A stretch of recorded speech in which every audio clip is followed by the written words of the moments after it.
everyone, welcome back to another YouTube video. Today we're going to learn how to play the Nakhmanson Gambit. Before we go into this, I just want to say that I'm sorry that I haven't posted in a while. I was really busy.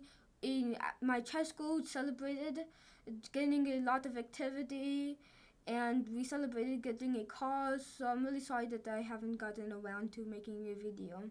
Also, I was also feeling sick. So let's get into this. So objectively, the Nakhmanson Gambit is a draw, although it's really hard for black to play. And if he accepts the gambit, then it's pretty much a win for white. So let's get into it. So it starts off with e4, e5, knight f3, knight c6. You can play d4 and play it in the Scotch Gambit. There's lots of ways to get into that move order. But yes, so this is how you play it. And there's going to be lots of variations. Today we're going to learn on give me a second. We're going to learn the king e8 one. There's also king e7, king f6. Those are going to be in other videos. So this is going to be the part 1 of the Nakhmanson Gambit. And yeah.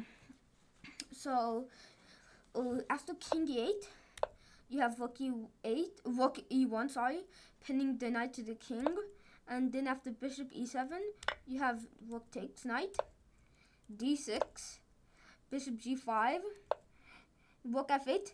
Also, by the way, the sub variations or other variations, I should say, and we're going to get into that later in this video. So rook f8, rook e1. Rook f7, bishop takes e7, knight takes e7, and you want to get the knight into the game, so you play knight g5.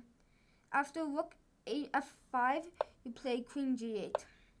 So king d7, rook takes e7, queen takes e7, rook takes e7, king takes e7, queen takes g7, and now you have a good king majority.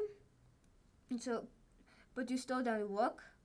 So king d8, pawn takes c3, h5, f3, a bishop d7. Now you play knight f7, and after takes, you take the rook. Now let's get into some of the sublines. After king e7, you have knight h6, king d e6, and knight takes f5, and king takes f5, and you take the bishop with check. After b takes c3, he has bishop d7, h4, rook is c5, queen f6, and king e8. Now you want to play queen h8 and win the rook. Over here, after bishop takes e7, he can play rook takes e7. If that happens, you just take the rook, queen g8, knight e5, key move here. And now after takes, you just simply do rook d1, queen c4, and win the queen. After here, and if after rook takes rook, you can take with the knight. And if wait, did we just look at this? Sorry. So he takes with the queen. You just do queen g8, king d7, rook e7, knight 8 e7, and queen takes g2. C takes b2, and queen takes b2. And white has too many pawns for black to handle, and this is winning for white, like +3. And yeah. Also, these pieces aren't really active.